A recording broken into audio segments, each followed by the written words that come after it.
my father was a guitarist. He was a professional musician, and he played in sort of big bands in the 60s and 70s, and I guess even in the 80s. He was part of a folk group called the Travelers that did This Land Is Your Land, the Canadian version, and all kinds of stuff. That's And cool. they were kind of like, they were one of the big kind of mainstays in the Mariposa Folk Festival and stuff like that. Back when that kind of stuff was much more supported. I mean, maybe it still is. I mean, the Mariposa Folk Festival is still cool. I went there just before the pandemic and it was fun. Sharon Lewis and Brand played.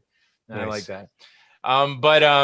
But anyway, it was, yeah, he would do all that kind of stuff. So I kind of had that aspect. Like my dad was a very well-read, a very, just like deep in his vocabulary for songs and music and records, and could always talk about, Count Basie or Duke Ellington or like this one Aretha record, or like he was a portal into all of this stuff through his own passion.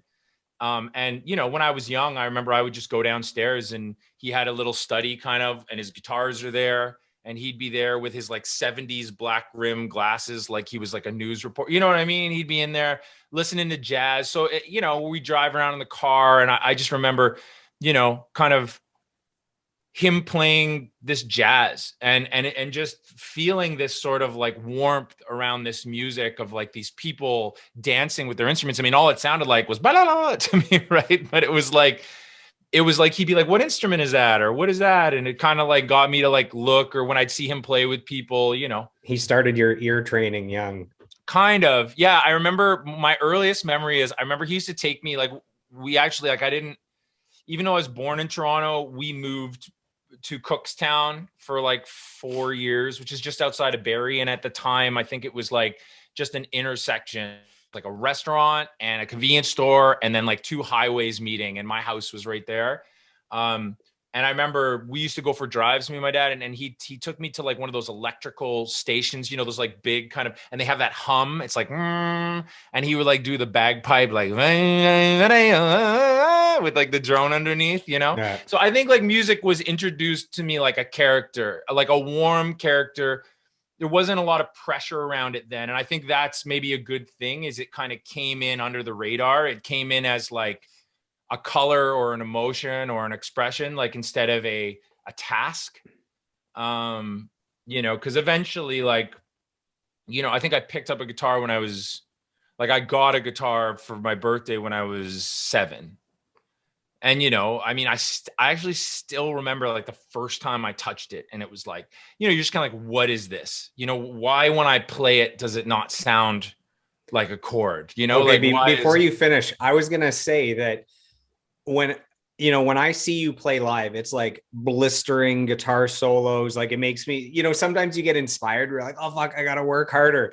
Me, I want to like put my guitar down forever when I see someone like you play. Don't think that way. And well, I'm joking as well, but I picture you as like a baby in diapers picking up a guitar for the first time and playing Stairway to Heaven. So I want to know, Did you ever suck at guitar? Well, you definitely got the diapers right. I did wear diapers when I was a baby.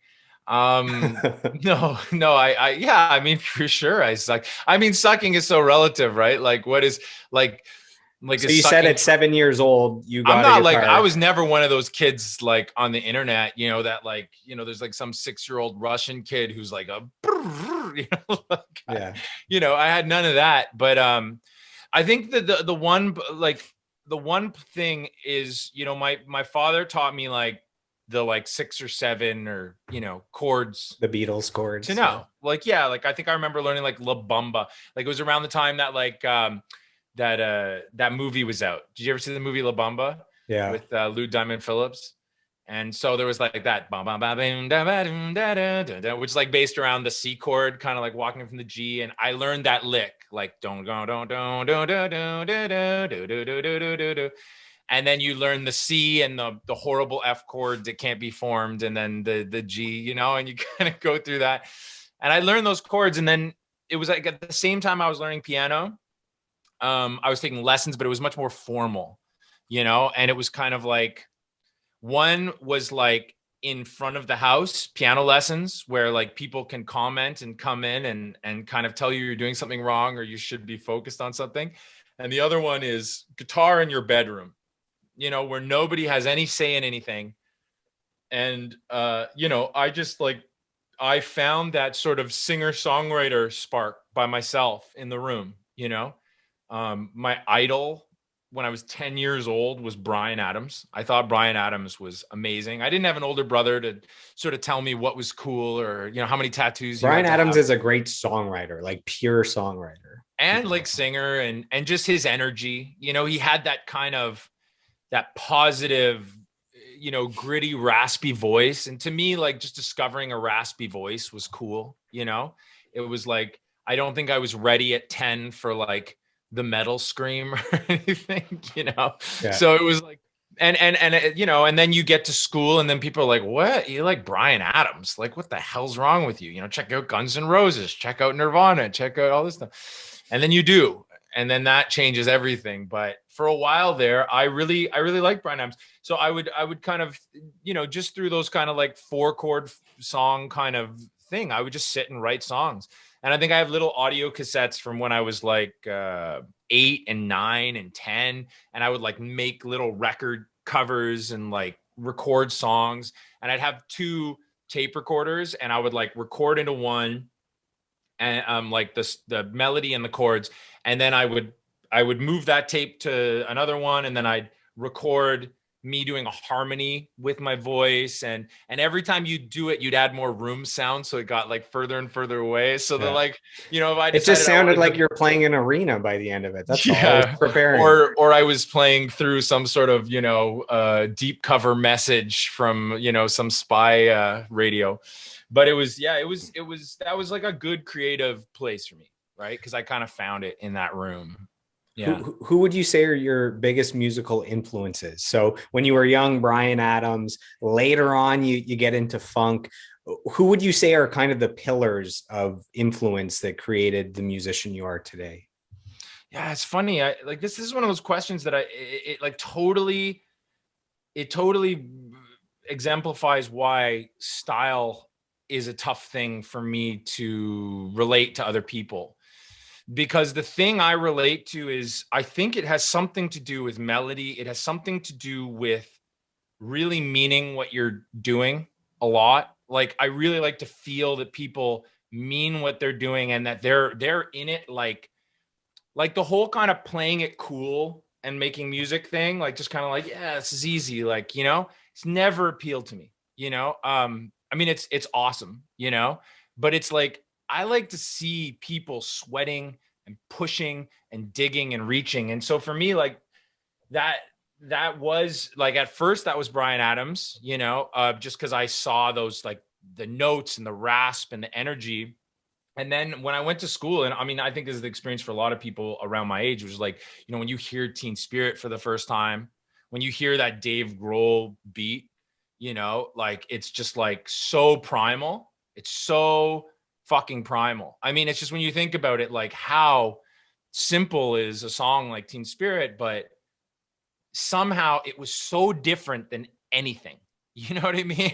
Yeah. It was like, because underneath it, I think, was this sort of just this attitude and this statement about it. And it was that chemistry between Kurt and Dave. And so when Nirvana came out, like I think it smacked me in the face, and it totally, like, it was right at that transitional time. I'm like a preteen, and it kind of like started shaping me in towards a new kind of thing. And then so like all of that grunge music. That's 1991. That's the I dove into. Yeah, for me it was 92 when I discovered Rage Against the Machine. Them. 92, yeah.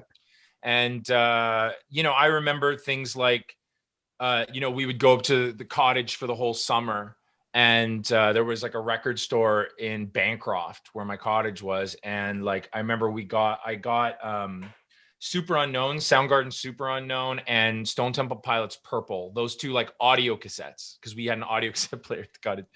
And like I listened to those for an entire summer, and like just the lush harmonies and Soundgarden, some of the time signatures, and just the moods. Like it was such moody music. It was like so emotive and thick, and like minery and driving and edgy. And it was like, to me, this was all like school.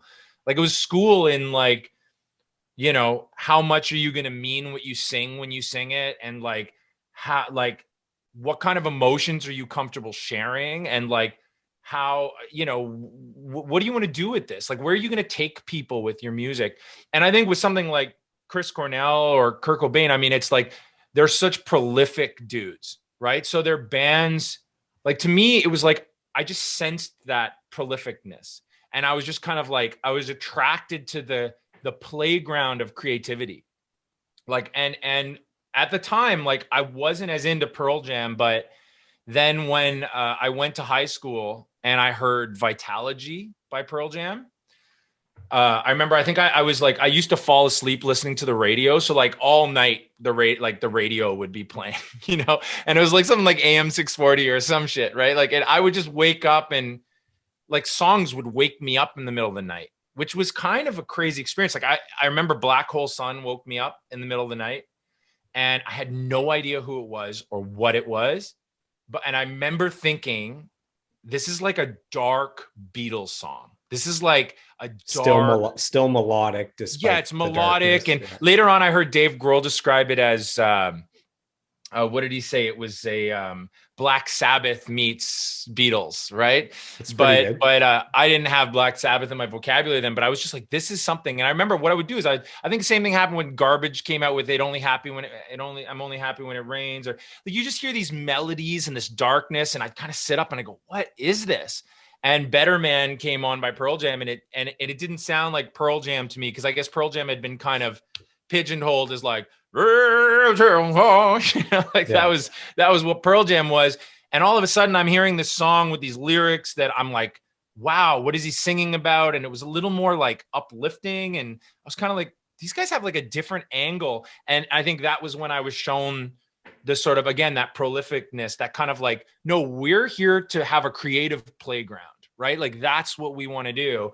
And then, you know, you get the record and there's these weird songs with kind of like, you know, dissonant chords or something, or, you know, off B-side tracks that don't even make sense. They're like weird, but then you have these beautiful ballads and you have these like edgy driven like songs. And, you know, Eddie was singing with all these different textures. I'd never heard him. Like he was entering a different placement and singing with aggression, and you couldn't understand everything he says. So you get the record cover. And when I was growing up with Bryan Adams, you just have everything written, right? You read it, even has the choruses doubled. Like, you know what I mean? It's like, there's that chorus again, like you're reading down all the lyrics. And with this shit, it was like, it would be like, you know, maybe the verse, but then a wrong lyric crossed out, scribbled in a right one. And then the next lyrics aren't the ones that made the record. And that's all you get. And so you're like, I don't actually know what the lyrics are. And it created this feeling of like mystery and creativeness. It's like, these guys are just like painting and letting shit fall where it falls. They're not like just some pretty boy grunge band. And I think at that point, I started reading articles on them, and I went back and discovered Verses, which I hadn't really. I remember I would go to Franz with a friend from high school around Eglinton and Yonge, and because we could smoke and drink coffee in Franz at the time, and there was a, a jukebox, and Animal by Pearl Jam used to come on. And every time it used to come on, like my testosterone and adrenaline would start going, you know, because it was like, boom, down, go down, down, go down, go down. And I was like, what the fuck is this? You know, what is this? And so then, you know, so I started reading and learning about how everyone in Pearl Jam did something. Like the rhythm guitar player wrote shit and was like this driving force of riffs, and the lead guitar player was this sort of screaming, passionate lead player. The bass player took photos for the band and was into like Motown.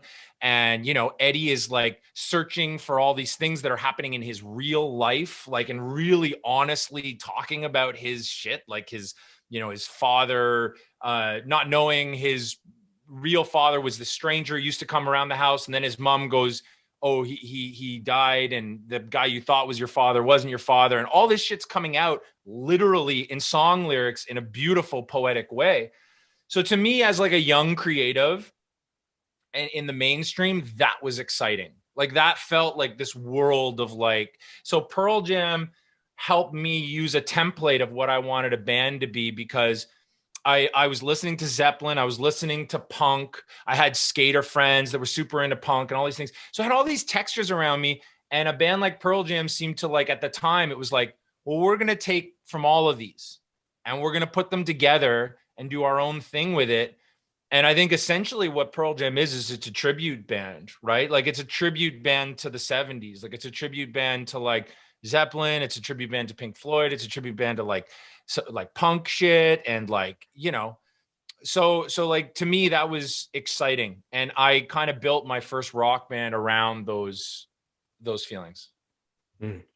Man, to tie all that together, what's cool is you talked about Dave Grohl's description of Black Hole Sun. You talked about the album Nevermind being a game changer for you. So I'm like 3/4 done Dave Grohl's new book, The Storyteller, and it's amazing. And he goes through, you get like an in-person, like his point of view of all this history that between Nirvana and Foo Fighters and all those guys. And then you went into Garbage. And what's cool is the producer, Butch Vig, that did Nirvana, is the drummer for Garbage, tying all that together. And I have tickets for all of Blues Fest in Ottawa. The Rage Against the Machine, all these insane artists, and Garbage is on the bill with Alanis Morissette and Alessia Cara and all that stuff. Speaking of amazing rock bands, I have another quote for you. This is from Julian Taylor of Staggered Crossing. So Staggered Crossing, when I was 16, they had some huge singles, Further Again, Business as Usual. And, you know, he's a 2-time Juno nominee. And this is what Julian Taylor has to say about Casey Roberts. He says, Casey is one of the best vocalists and guitar players in the city of Toronto. He's a gem. Apparently, we used to ride the Avenue Road 67 bus when we were youngsters. I wish him nothing but success and happiness. So that's from Julian Taylor. Oh, it's so amazing. He's always been a musical force, always. And yeah, like that really means a lot to me.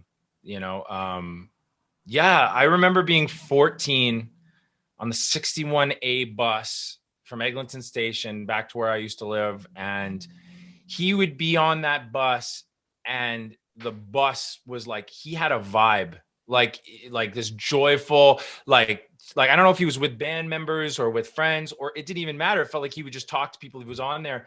And I just knew he was this cooler older kid that like sang and made music and all this kind of stuff. And he had such a vibe. And then a friend of mine, Jocelyn Black, her brother played bass in the band, Staggered Crossing. And then, you know, so I would see as they would make all this, and he just kept writing songs and singing so good. And he had that thing too, that prolific kind of vibe about him. And then, yeah, we bumped into each other. I think it was like 2019. I was at the Mariposa Folk Festival playing for a singer named Brooke Paulson, who's really great.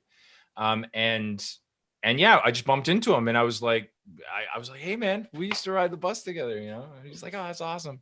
But that means a lot. He's really done some great shit. And he's, you know, having him say that I'm a good vocalist means a lot, you know, because he definitely is. What's awesome is that success with Staggered Crossing, you know, that was like, whatever, 20 years ago, and he just got 2 Juno nominations for his last album, like, to show going the distance and like a lifetime musician. And you describing, you know, running into him just reminded me. I always forget this stuff until I talk to more musicians. A few years ago, I was dating someone from Georgetown, Ontario. So this little place, I don't know, an hour outside of Toronto.